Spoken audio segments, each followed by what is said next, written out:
Yan po mga ka-farmers. Napakalupit talaga ni Tabak Farmers. Ayan oh, yung mga kasamahan niya. Ayan yung isang foreman oh. Ayan. Kala ko po ano lang si Tabak Farmer. Taga farmer lang.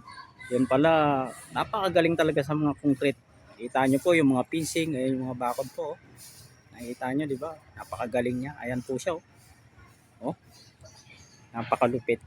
Antindi po ng mga binabanatan dito, mga ginagawa dito. Ayan po. Oh. Ayan oh. Kita nyo po yung mga kasamahan niya po. Oh. Napakasisipag. Oh. Oh. Ang sisipag talaga ng mga kasamahan.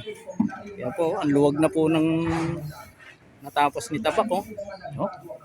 Ayan po. Oh. Napakaluwag na. Oh. Oh. Ano lang po yan. 3 araw pa lang yan. Ayan oh. Pinsing po, saglit lang yan. 3 araw lang yan binanatan ni Tabak. Oh. Okay, ayan oh.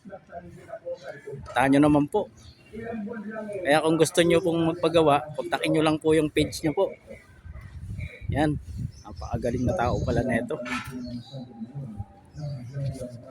Bye-bye.